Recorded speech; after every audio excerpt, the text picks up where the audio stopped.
কোন ভারতীয় লোকের নাম বাদ যাবে না, সে মুসলমান হোক আর হিন্দু। কোন ভারতীয় মুসলমান, পশ্চিমবঙ্গের মুসলমান, নন্দীগ্রামের মুসলমান, কাউকে চিন্তিত হওয়ার দরকার নেই। ভোট এলে বলো যে বিজেপি হিন্দুদের পার্টি, তাতেও কোনো আপত্তি নেই। দারুণ অনুপ্রবেশকারী থাকবে না, এর থেকে ভালো কিছু হতে পারে। পৃথিবীর সব দেশই করে। আমাদের বোনেদের বাচ্চাদেরকে লাভ জিহাদের নামে তুলে নিয়ে চলে যাচ্ছে, আদিবাসীদের জমি দখল করে নিচ্ছে। কালকে আমি ঝাড়গ্রামে গিয়ে দেখলাম শ্মশানে যাওয়ার জমি দখল হয়ে গেছে। এগুলো হতে পারে না। এখানেই তো আপনার নয়াচরে সব বাংলাদেশ থেকে এসে দখল করে নিয়ে ফিশারি চালাচ্ছে। এখানে আমাদের দেশে গরিব নেই, আমাদের দেশের লোকরা জমির পাট্টা পেতে পারে না, তারা ফিশারি লিজ পেতে পারে না। ঘরে ঘরে বেকার, 60 লক্ষের বেশি ছেলে বাইরের রাজ্যে গিয়ে চাকরি করছে। 540 কিলোমিটার মেনা দেননি, যা খুশি হবে যে খুশি আসবে ঢুকবে, হয়নি কি কখন? 140 কোটি জনসংখ্যা হয়ে গেছে। এরপর তো ঘুমাতে মানে রাতে শুতে যাওয়ার জায়গা পাবেন, যে অবস্থা হচ্ছে জনসংখ্যা। বলছি অতএব অবৈধ অনুপ্রবেশকারী যারা, তারা ভারতবর্ষে থাকবে না, আজকে প্রধানমন্ত্রী ঘোষণা করেছেন এবং এদের উচ্ছেদ করা দরকার। দেশ আগে, দল অনেক পরে। বলছি মমতা বন্দ্যোপাধ্যায় প্রায় 360 ডিগ্রি ঘুরে তিনি বলছেন যে ভারতবর্ষে ভারতীয়রা থাকবে, খেলায় না পড়লে বিড়াল গাছে ওঠে। মমতা ব্যানার্জি একটা প্রদেশের মুখ্যমন্ত্রী, এটা মাথায় রাখতে হবে। প্রত্যেকের তার সীমাবদ্ধতাটা, কাজের পরিধিটা জেনে কাজ করা উচিত। দেশের সর্বোচ্চ ক্ষমতা সংবিধানের হাতে, যা বাবা সাহেব আম্বেদকর করেছেন। সংবিধান মেনে চলা প্রত্যেকের দায়িত্ব। আমার ব্যক্তিগত ইচ্ছা কি থাকলো বড় কথা না, সংবিধান যা পারমিট করে না সেটা কোন নেতা নেত্রী সেটা না মানলে পড়বে, ভোগবে। ভোগে যদি শেখে ভালো। এসআইআর এর প্রকল্পে এনআরসি চলছে, চক্রান্ত চলছে। মমতা বলছে যে এটা উনার মুসলিম ভোটকে নেওয়ার জন্য। এখানে যে নন্দীগ্রামে 30,000 থেকে 40,000 ছেলে বাইরে চাকরি করে, তার মধ্যে 22,000 মুসলিম ছেলে আছে, 18,000 হিন্দু ছেলে আছে। তারা কোন রাজ্যে গিয়ে চাকরি কাজ করছে? মূলত বিজেপি সরকারের কাজ করছে।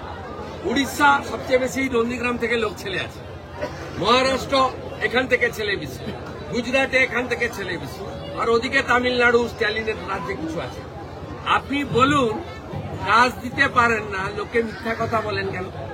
2019 সালে যখন ধর্মীয় উৎপীড়নের কারণে আফগানিস্তান, পাকিস্তান, বাংলাদেশ থেকে চলে আসা শরণার্থীদের, হিন্দু, শিখ, খ্রিস্টান, জৈন, বুদ্ধিস্টদেরকে, পার্সিদেরকে ভারত সরকার নাগরিকত্ব দিবে বলেছিল, সেদিনও মমতা ব্যানার্জি গোটা রাজ্যে আগুন লাগিয়েছিল যে এটা এনআরসি।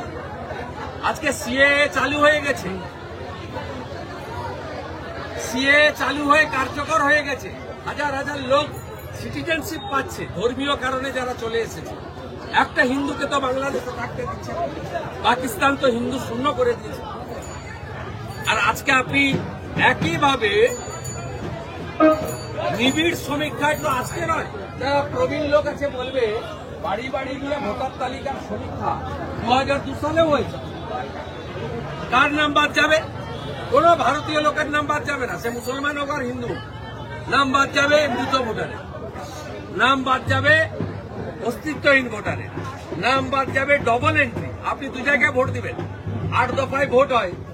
কোচবিহারে একবার ভোট দিলেন, নন্দীগ্রামে এসে একবার ভোট দিলেন, আবার ভবানীপুরে গিয়ে মমতাকে ভোট দিলেন। ডবল এন্ট্রি থাকবে না। আর বাতিল হবে রোহিঙ্গা আর বাংলাদেশি মুসলিম যারা অনুপ্রবেশকারী অবৈধভাবে এখানে এসে আছে। আর কারো নিয়ে চিন্তা নেই। কোন ভারতীয় মুসলমান, পশ্চিমবঙ্গের মুসলমান, নন্দীগ্রামের মুসলমান, কাউকে চিন্তিত হওয়ার দরকার নেই।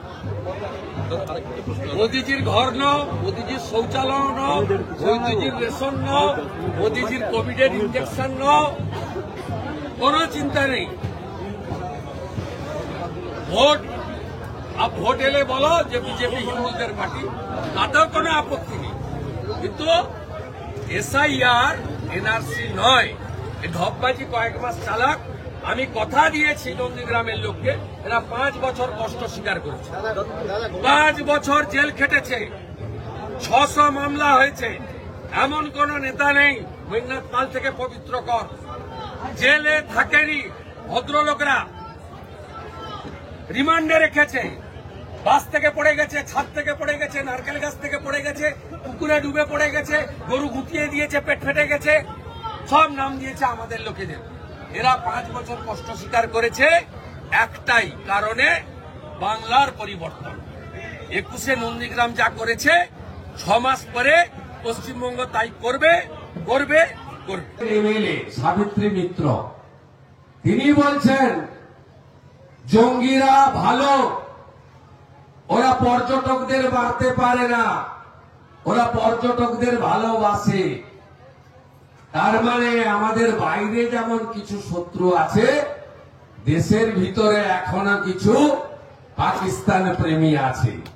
তা বাইরে আক্রমণ তো হচ্ছে, গুড়িয়ে দেওয়া হচ্ছে।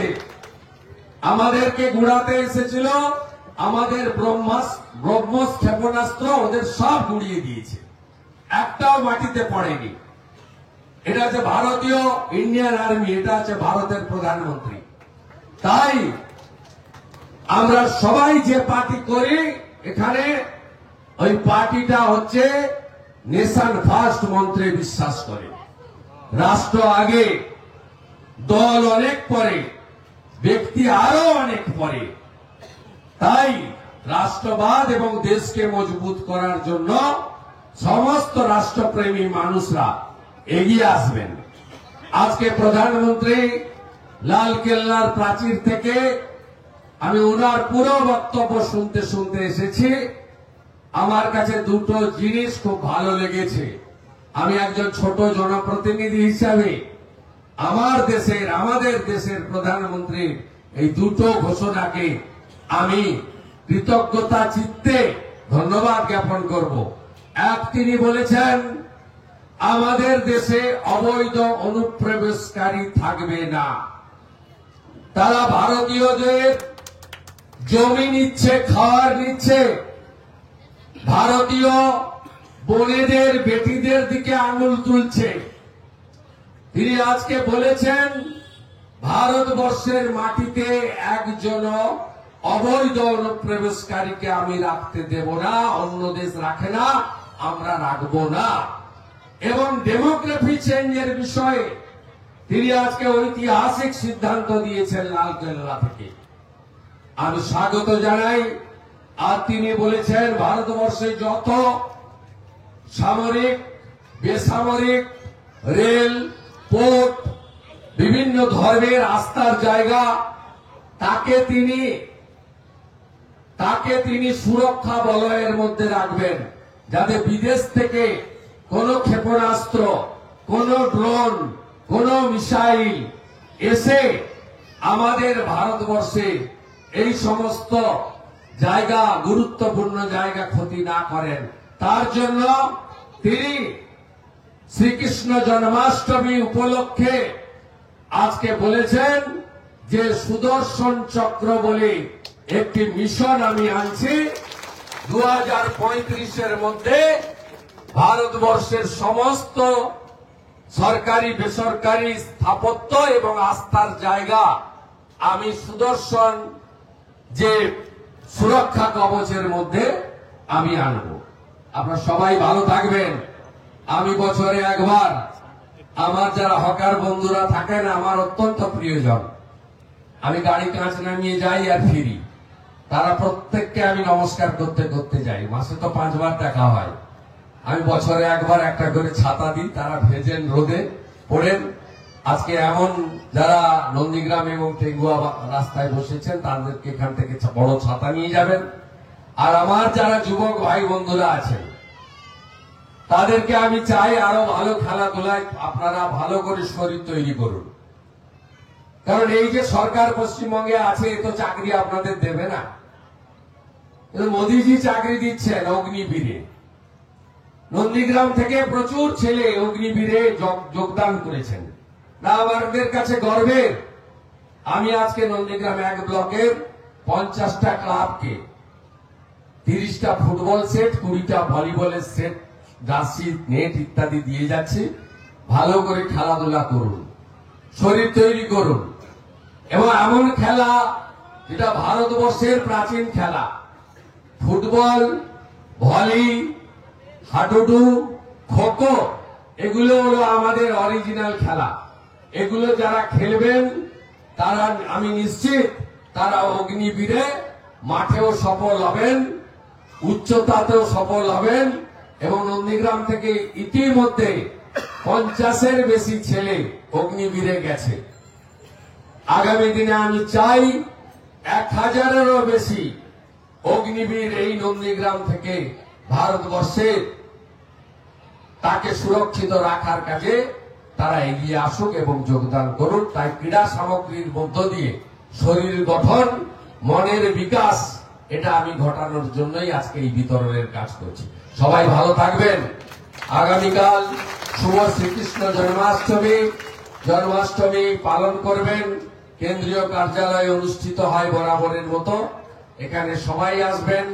পুজোতে আমাদের নিশ্চিতভাবে সনাতনীরা অংশ নেবেন, কিন্তু প্রসাদ বিতরণ বা প্রসাদ গ্রহণে সেখানে শুধু সনাতনী নয়, সবাই আসতে পারেন। আমি এখানে চোখের সামনে দেখছি অন্তত 15-20 জন আমাদের রাষ্ট্রবাদী মুসলিম, তারা আমার এখানে আছেন।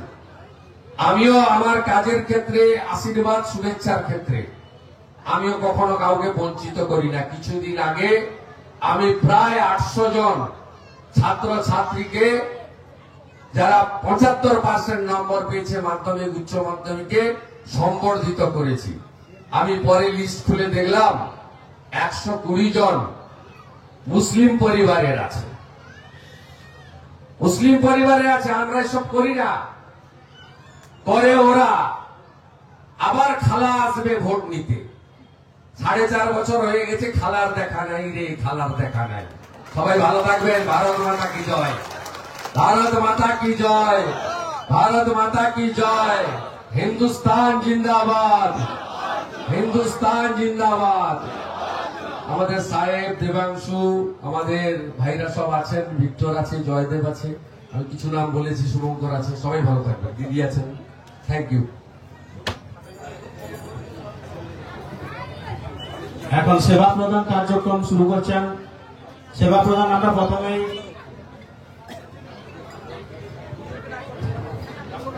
রঙ্গলাল জানা, অস্থায়ী দোকানদার বৃন্দ, তাদের মধ্যে রঙ্গলাল জানাকে মঞ্চে আসার জন্য আহ্বান করছি। আপনি মঞ্চে এসে জননেতা শুভেন্দু বাবুর হাত থেকে এই সেবা গ্রহণ করুন। ভালো খবর দেখতে সাবস্ক্রাইব করুন বাংলা হান্টের ইউটিউব চ্যানেল। বাংলা হান্টের আরো খবর দেখতে নজর রাখুন। বাংলা খবর মানেই বাংলা হান্ট।